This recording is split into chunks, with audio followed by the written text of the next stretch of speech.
Hello, hello, hello. Hey, this is Warren Redlick. Thank you so much for watching. We're going to talk about two things in this video. First, we're going to talk about Lord Farzad, Lord Farquaad, Lord Farzad, his obsession with Cybercab and the steering wheel. And so when you see this on the screen, if you're coming to this video later and you really want to watch the earnings preview, I'm just going to give you a quick guide. If you see these guys on the screen, we're talking about Farzad and steering wheels and Cybercab. Next, we're going to talk, if you see Elon over here, we're talking about the earnings call. And I have a bunch of things to show you in advance of the earnings call, just to give you an idea where we're going. So, we got the questions from what are the questions that are going to be asked in the earnings call from say.com. A lot of, the press release, some of the earnings and some of the numbers from the previous, from the previous earnings report. So that's what's coming. But I want to start with Farzad, because Farzad has been obsessed with Cybercab having a steering wheel for as long as I can remember, and it's gotten to the point where it's just insane. So he posted this about 10 hours ago. Tesla will sell the Cybercab with steering wheel and pedals for a very simple reason. No, they won't. They cannot risk having an entire line down while they need as much cash as possible to build out Optimus and AI inference chips. An entire line of what down? It's not replacing a Model Y line. It's not replacing a Model 3 line. It's not replacing any other lines. They'll be producing Model Y in as much volume and Model 3 in as much volume as they can. If FSD gets so good that FSD unsupervised comes out and you can buy a Tesla and sit in the back seat or look at your phone while the car's driving you, then demand for the cars might go up, and then they will sell more Model Ys and more Model 3s and maybe more Model S's and X's and Cybertrucks. To have the unboxed line only do Cybercab without steering wheel and pedals is suicide. Suicide? Well, they need as much cash as possible. They have over $40 billion in cash. We're going to cover that. I don't know if it's 46, but they have some crazy amount of cash.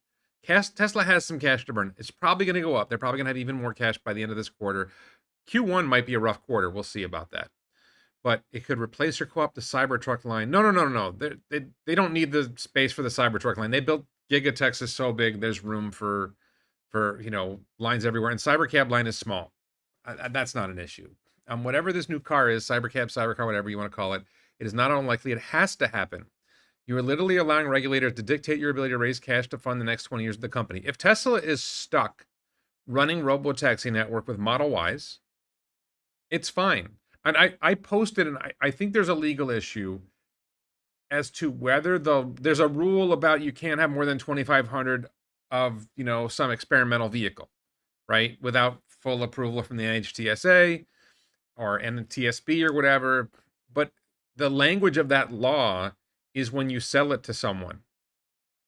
And Tesla is not selling Cybercab to people. Tesla is running it in its own fleet. So I think there's an open question whether that regulation or that law applies to Tesla building Cybercabs for itself. I'm not saying I know the answer to this question. I had a conversation with probably Grok, and if the government wants to stop them from producing them, the government can make that argument. I think there's also a question of whether, like Texas, will just say we're fine with it, and the federal government will say, well, if Texas is okay with it, we'll let it do it. Let them do it. Right? Any state that wants to allow it, why would the federal government intervene? If regulators do not keep up with Tesla's ability to ramp Cybercab to 2 million per year, Tesla is foregoing the ability to move as fast as possible on bots and AI chips. Okay, so Elon made a decision that they're going to become a robotaxi company. They're not going to become a company. They're going to shift from selling cars to selling rides. And they've deliberately made Cybercab without side mirrors. Now you got to add side mirrors. You got to add steering wheel. Maybe you need a direct connection from the steering wheel to the, can it be steer by wire? Can it be brake by wire? Is that going to satisfy the regulations? How many changes do you have to make to this car to satisfy the regulators' concerns? I don't know the answer to that question. It's not stopping Tesla's ability to move as fast as possible on bots and AI chips. They have plenty of cash. They'll be fine. We're going to talk about how they're going to spend money on that coming up. So, and this is the fundamental thing that Farzad misses. It's mind blowing to me that Farzad misses this. is this is a two-seat car. People don't buy two-seat cars. You say, wait a minute, what about the Corvette?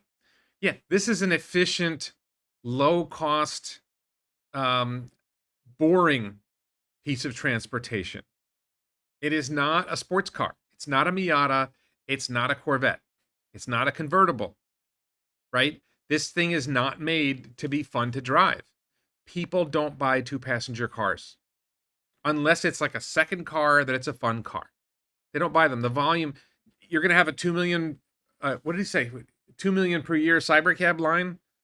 You're going to sell 2 million of these things to people who want to drive. Like what car, what two-passenger car in history sold more than 100,000 a year? I don't know if there's any. Maybe the Miata had a good year or two. I don't know. It should be easy to add a steering wheel anyway, just like adding a PlayStation. They've had experimental steering, for testing. They've had steering wheels on it. But it's not just the steering wheel. There's no side mirrors. Now you got to put side mirrors on. Who knows what other things that they're not complying with. Lost in the Philippines says staying at a hotel with Starlink and I'm not asleep. Good evening. Yeah, thank you. I'm jealous because I can't get Starlink here in Thailand. Mark says I don't care whether Farzad is right or wrong. I just want him to shut up about it. Yeah. 14 Forces, what about the Aptera? The Aptera, I think they've made 5 prototypes so far. What about the Aptera? Like they haven't sold any of those. They haven't made any for sale. Yeah, it's just, it doesn't make sense. The coupe setup is the best option for this option is the best option for robotaxi because 90% of robotaxi, 90% of Uber rides, 90% of Lyft rides, 90% of taxi rides are 1 or 2 passengers. Not more than 2. It's rare to have more than 2 passengers get a ride. And when you do, you tell the app we have 3 passengers, and they send a Model Y or a Model 3. There's no problem here. This is engineered to be the lowest cost per mile per passenger that they can come up with. I think there's potential in the future. If people who follow me know I want to make a pod car. About in a little more than a week, I'm going to be hopefully making a step towards hiring somebody to start building pod car prototypes. We'll see. I think I can drive the price of a single passenger ride down dramatically more, but that's a whole long story we don't talk about.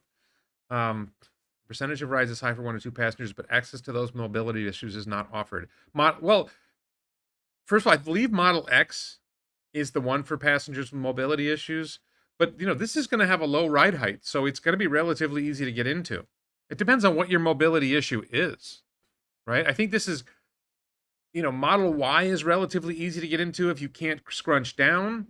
This is going to be relatively easy if you need to get in low.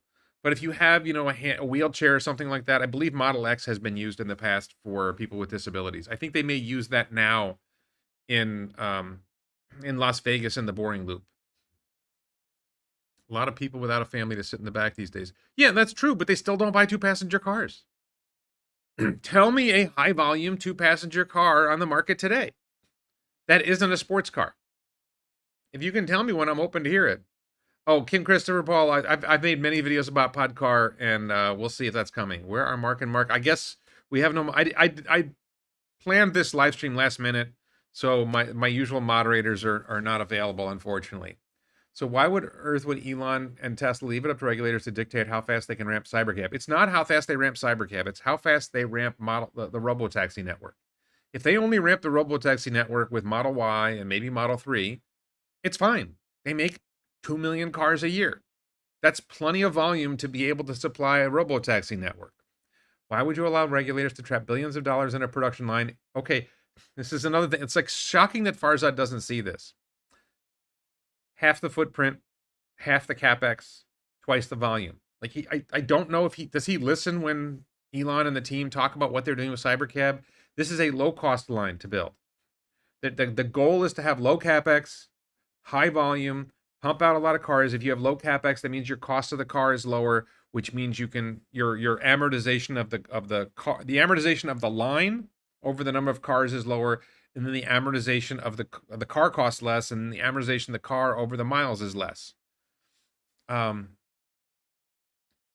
that cash can be deployed to build AI chips for inference compute in space, Tesla does not have a cash shortage. And if Tesla needed cash, they have infinite credit, basically. It's not going to be hard for Tesla to borrow money. It's not going to be hard for Tesla to raise money. Maybe SpaceX will chip in on the line. I think that Tesla's going to partner with NVIDIA. This is my theory. Tesla's going to partner with NVIDIA. And again, if you're joining us here, we're going to switch to it soon, but we're going to talk about the earnings call, preview the earnings call in a minute. When you see Elon over here, we're talking about the earnings call, but we're not talking about the earnings call yet.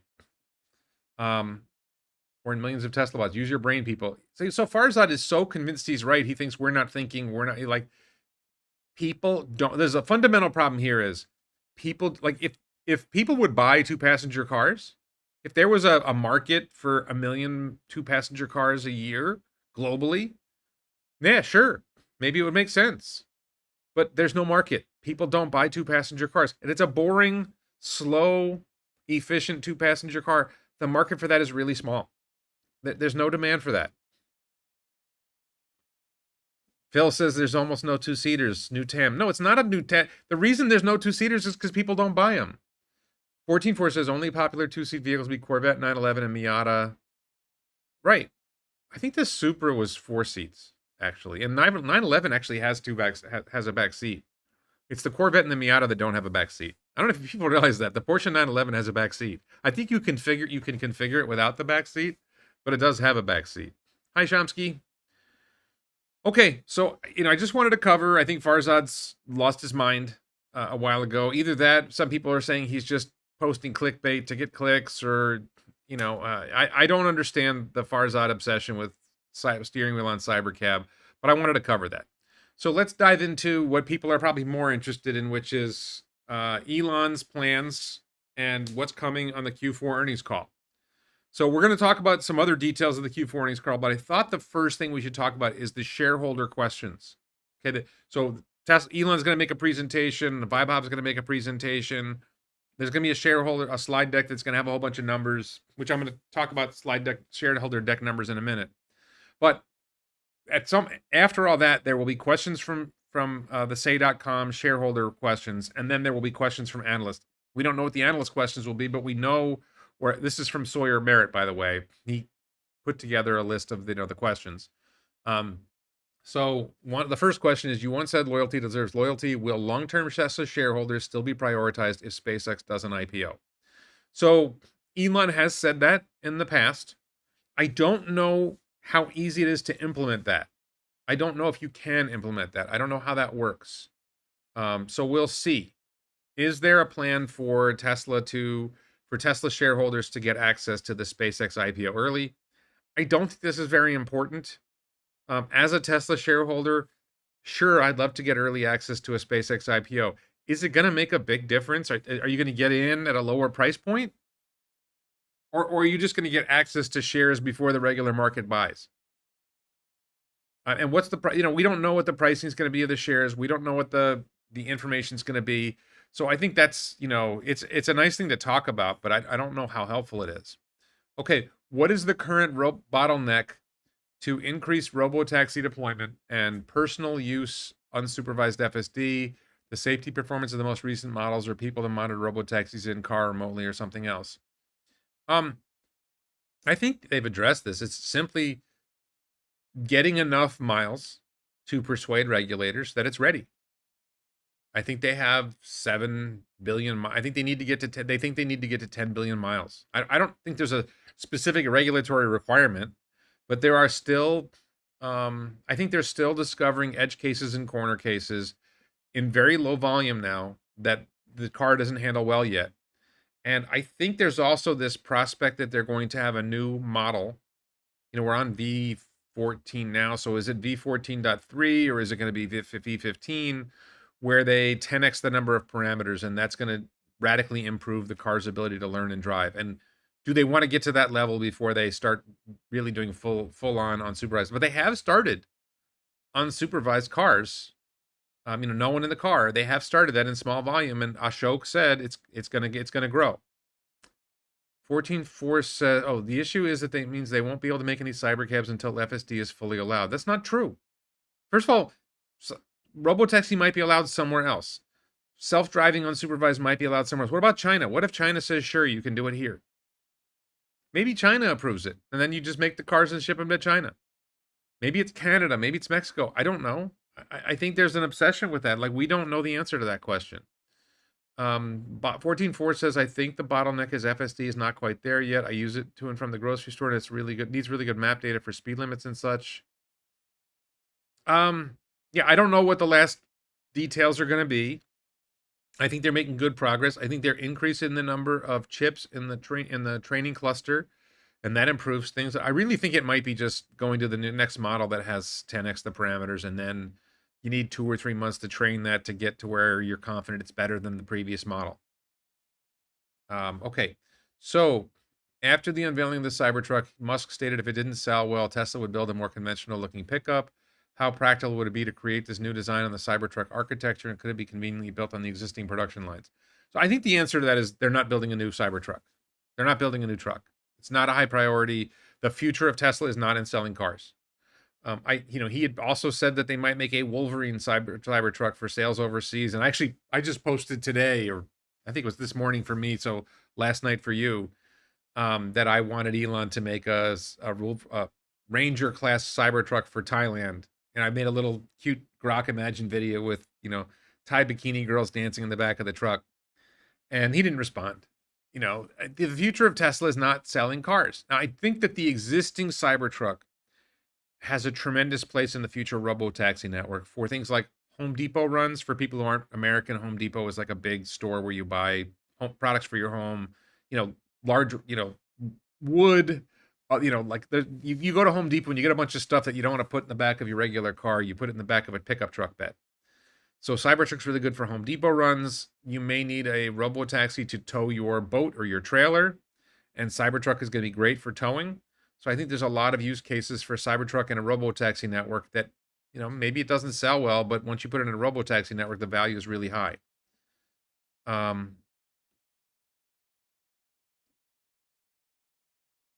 Shamsky asked this question, Warren, greater than 10,000 robo-taxis by the end of the year. Let's just talk about that really quick. I've talked about this in videos before.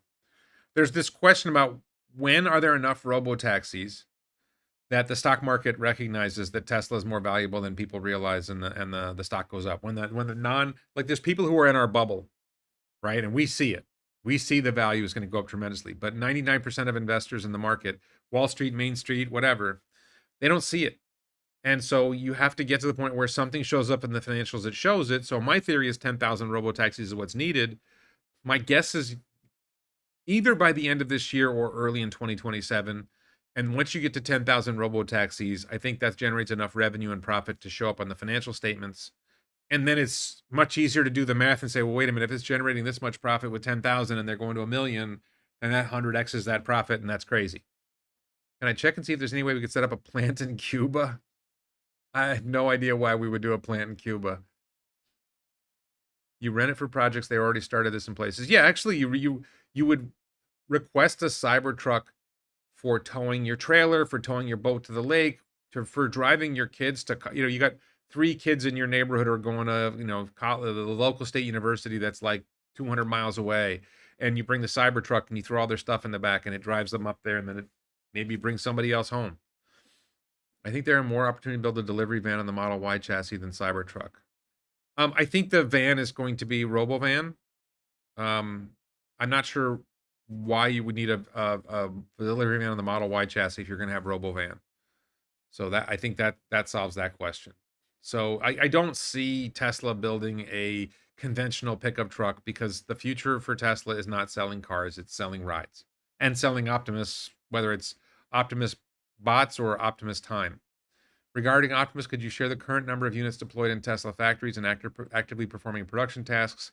What specific roles or operations are they handling, and how has their integration impacted factory efficiency or output? I think that's the wrong question, because Elon has told us that the Gen 3 Optimus is coming, and they haven't started manufacturing that in any volume. I don't even know if they have pilot versions of I think they probably have a couple pilot versions in their offices, but they're not manufacturing that in volume yet. So the plan is at some point, I think this year, they're going to start manufacturing the Gen 3. It'd be like a pilot line, like a more serious production line for the Gen 3 Optimus, and that is the one that would be deployed in any volume. And I think you'll see, like, Pepsi, Frito-Lay worked with Tesla on the Semi. I think Pepsi, Frito-Lay might be a great company to work with Tesla on Optimus. They find some industry partners to deploy Optimus in this place or that place, and that helps train Optimus. And they need a lot of, this is the thing, they're going to need a lot of training hardware to train Optimus, because I think Elon just said this, training Optimus is going to be 100 times harder than training Tesla FSD, because he didn't say this, but because it has to navigate more complex spaces. Like, the car doesn't walk up a stairway. Just one example. Car doesn't walk around in the woods. It doesn't walk on a beach, right? And it needs to manipulate objects, and I think that's the big one. To be able to manipulate objects is just like another level. The car doesn't manipulate objects. So, all right. So I don't think this is going to be much of it. This is going to be a small number if they even address it. When is FSD going to be 100% supervised? I think that's the same question effectively as here, and the answer is soon. But when is FSD going to be supervised for customers? I think they're hoping for this year. I don't know if they have that lined up. With Robotaxi Live, can you share early unit economics, approximate revenue and cost per mile per ride, whether rides are already contribution margin positive, and the main driver's timeline to reach high margin scaled cash flows? I don't think they're going to answer this question, but the answer is going to be no, it's not. It's not margin positive yet. And they are not charging the prices. This is my opinion now. The prices they are charging now are not the prices they'll be charging when the Robotaxi network scales, because the price is too low. And what ends up happening is you don't have enough vehicles to meet demand when the price is too low. If the price is 1/4 the price of Uber and Lyft, then everybody who wants a ride is going to want to ride in a Robotaxi, but you only have 5 of them out there on the road, or 100 of them out there on the road, whatever. It's just not enough to meet the volume. So when they start ramping the Robotaxi network, they're going to have to raise the price so that people aren't just sitting there waiting for a ride, because that's a terrible user experience. Right now, it's just sort of like they're testing things out, so they have low prices to test it out, but that's not really the plan. And also, I think they may have to amortize some expenses on the Robotaxi network. And when you amortize those kind of expenses over a small number of vehicles, the cost is very high, and you end up losing money. And from an accounting perspective, you're losing money. Number 7 was, can you please tie purchased FSD to our owner accounts versus... This question is asked all the time. The answer is no. I assume the answer is no. They've already said they're not going to let people transfer FSD from one car to another anymore. When does Tesla expect to start building its own chip fab, and what is your best guess on when production would start? I don't know if he's going to answer that question. My best guess would be next year, that he'll answer next year, 2027. Do they actually get it started in 2027, or is that Elon time? Will they really be started in 2028? If you look at his numbers, they're expecting to produce the AI5 chip is going to start going in volume in 2027. And about a year later is 2028, the AI6 chip, and that's still not in the Tesla Terafab. So I don't think the Terafab is producing chips until 2029 at the earliest. If you just go by his numbers of when he expects things to roll out, and then 2029 is probably Elon time. They could sell a lot of delivery vans in Europe. Maybe. I mean, the thing is that Cybercab is a delivery van, right? It's got room for an Optimus to deliver packages from the vehicle to the door. It's got room in the back of the vehicle to hold stuff. Farzad jumped the shark a while ago. Yep. Haven't they made those statements of no transfer before, only to go back on it after their latest sales push? Yeah, I mean, that's true. You never know if they change their mind on that. That's true. They're not going to commit to giving you, endless transfers when their expectation is right now is that they're there. It's coming soon. And I'm hearing it from Yun Tasai, who's a Tesla autopilot engineer. You're hearing it from my show. It's one of the things that I look for is when it's not just Elon saying it, and there's more and more members of the team who are saying, "Okay, we're there." So, are we really there? How quick is it? I don't know the answer to that question. Okay. So, where are we? What did I do? Okay, we're going to get rid of that. Oh, that's what that was. Okay, and then we're going to go with this. So, just to refresh your recollection, they announced Q4 production, 34,000 vehicles, deliveries, 418,000 vehicles. This was a drop compared to the previous quarter. For 2025 as a whole, they delivered 1.6 million vehicles, which is a drop compared to the previous year, just to cover that point. So you get into the financial summary. Let's do the operating summary first. Oh, sorry, one more thing from the press release. I meant to point this out. Down at the bottom, energy storage deployments for 2025 were 46.7 gigawatt hours for the quarter, 14.2 gigawatt hours, which is a record. Just so we got that out of the way.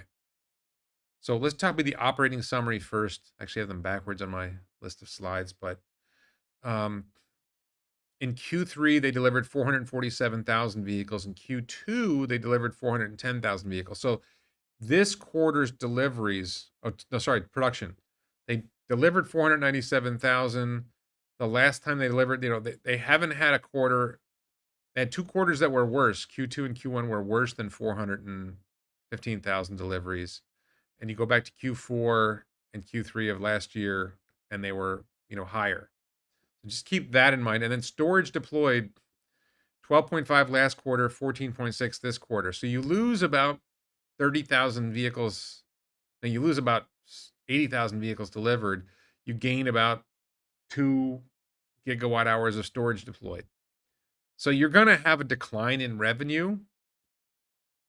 But the total delivery, you're going to have more revenue than in Q2, right? On both fronts, right? So you can look at Q2 revenue, which we're going to do in a minute. You can say, okay, revenue is going to be higher because you have more deliveries and you have more storage deployed, right? Much better than Q1.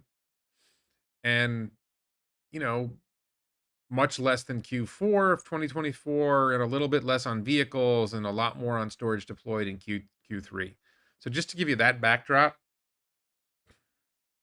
And now we look at the financial summary. So in Q2, you had $22.5 billion in revenue. And again, let me move this, see if I can move this up.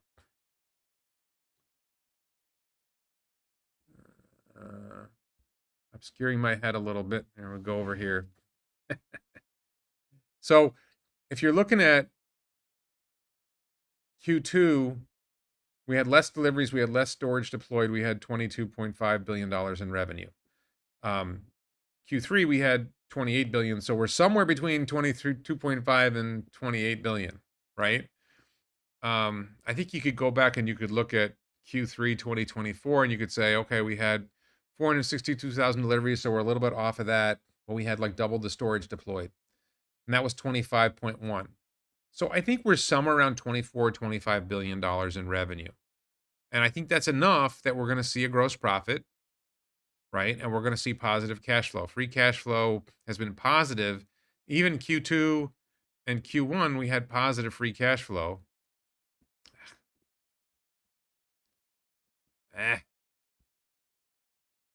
What happened? Oh, here we go.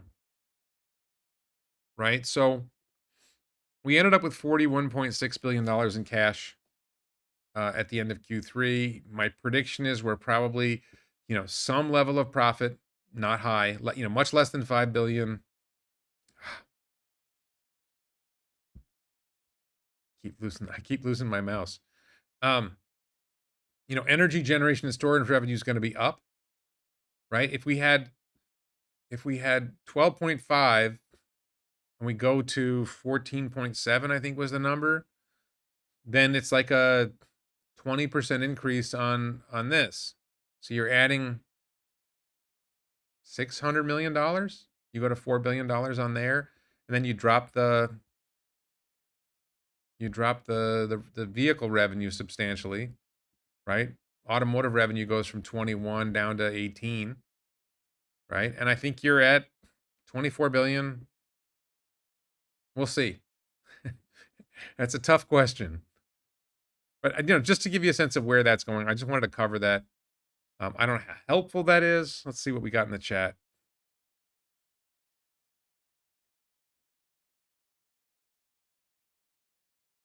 The plan was likely always to be subscription. Maybe. Will GM's push in energy be a concern for Tesla? No, GM is not a concern for Tesla ever. Q1 was probably slow because everyone expected the new Y, which was late for Q2. In fact, Q1 is historically a slow quarter. Q1 2026, I expect to be a slow quarter. Q1 is always a slow quarter. Q4 is usually a strong quarter. This year, the quarter was not as strong for whatever reason. Mel Dramir says, I live in Sweden. My daughter's 12 years old. Do you think she will get a driver's license at the age of 18? If Europe approves FSD, no. If you, well, I don't know what insurance is like in Sweden. So car insurance is really expensive in America. When you add a teenager, like your car insurance doubles or triples, and it adds like $5,000 a year or $2,500 a year to your expenses. So, if you give people an opportunity to just say, screw it, kid, you're just going to ride robo-taxi. I know people who just gave their kids an Uber app, said, just take Uber when you need to go somewhere. Because my daughter had a driver's license. It cost me like $2,500 a year. She drove like, I don't know, 500 miles a year. Right? Why do you want your kid? And then she moved to New York City and she doesn't even drive a car. Like, why did she bother getting a driver's license? My younger one, she drives, but not much. This is a really good question. Autonomous driving is coming up so quick. 6 years is a long time. I could definitely see us not driving by then. Yeah, I think a lot of people will stop driving. I think the world, over the span of about 5 years, you're going to see more and more people give up the ownership. Vehicle ownership is a pain in the ass and it's expensive. And if you can make the world better for people by saying you don't need to own a car, and you don't need to shop for new tires, you don't need to shop for car insurance, you don't need to shop for a new car, you don't need to replace the windshield wipers, you don't need to go get your car washed, you don't need to figure out where you're going to park your car. Everywhere you go, the robotaxi drops you off at the front door, picks you up at the front door. You don't have to go park a quarter mile away in the Walmart parking lot. Like, there's a lot of advantages to a robotaxi world. And there are people like me who have enough money that we're going to own a car anyway because that's who we are. Subscription pricing needs to actually drop. $99 is nearly a fourth of what people pay to lease. I think there's a lot of open questions there. Tesla thinks that, what would you pay to have a driver? It's not about the lease. It's like, all right, how many hours a month do you drive? And what would you pay to have that free time not having to pay attention to the road? And I think ultimately it's not about subscription or buying FSD. It's about giving up owning a car at all and just riding in robo-taxis for 90% of the population of the US and Europe and Japan. And, countries like Thailand, human drivers are cheap. We'll see.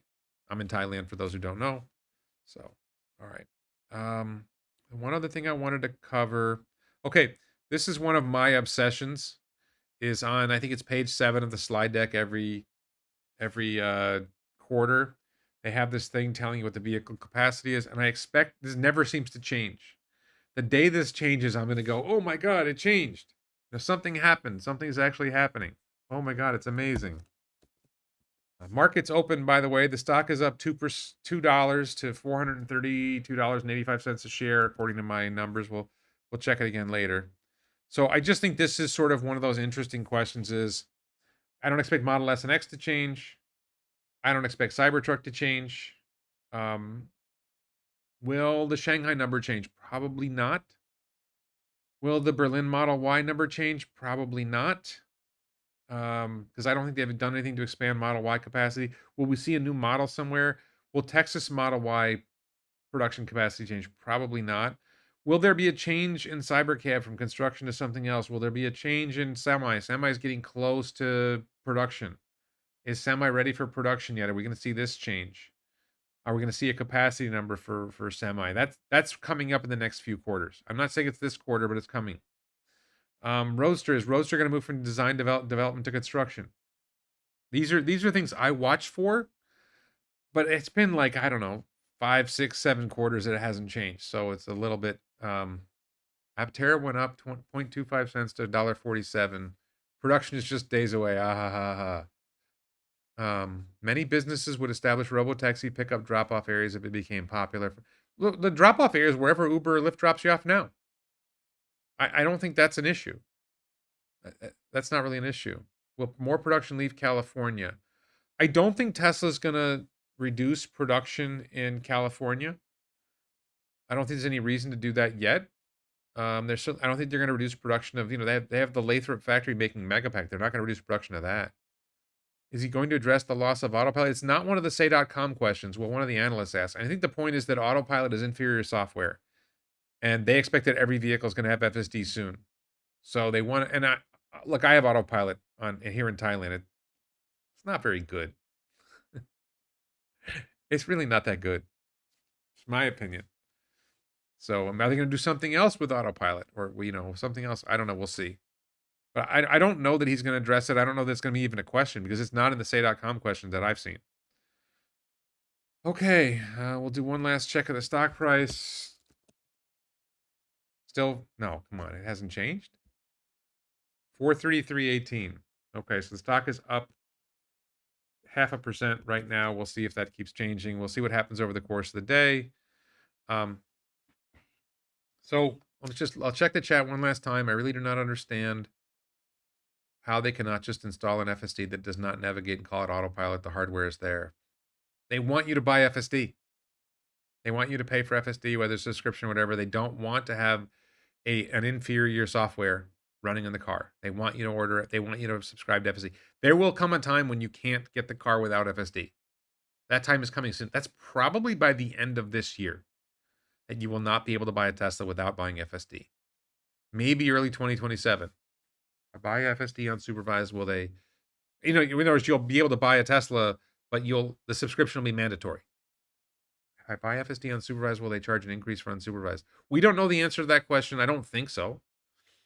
I mean, I think that's what the deal has always been. Where is Roadster suspected to be built? We don't know where Roadster would be built. My best guess would be Fremont, but I don't know.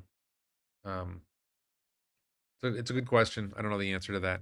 Okay, so I covered what I wanted to cover. Yeah, I think we're good. I want to thank everybody for watching so much. And I'll probably make another video in 24 hours to cover what we learned in the earnings call. Oh, sorry. One other thing I wanted to mention. Sorry. Don't go yet. Is we want to watch for this line. Sorry. This line in the financials. CapEx. CapEx should be rising. Will it rise this quarter? I don't know. And will they make a projection of CapEx rising going forward? Because they need more CapEx in order to build out the factory, to build out FSD. I think they need a lot of CapEx in order to buy the chips, to build out the training clusters that they need. I don't think they're going to be doing CapEx for Terafab yet, but I think, we did, I don't know, 10 billion this year in CapEx, or less than 10 billion this year. I think, are they going to announce we're going for 15 billion in CapEx? We're going for 20 billion in CapEx. That's a thing I want to watch for, because that's a suggestion about the future, where the future is going. If they say we're going to burn $20 billion in CapEx this year, that's a message. We're really investing in expansion and growth, right? And it'll be a negative from the perspective of the Gary Blacks of the world, but it's a positive if you believe in the robo-taxi and Optimus future. Thanks everybody so much. Y'all have a great day, and I'm getting ready for bed. Good night, everybody. Bye-bye.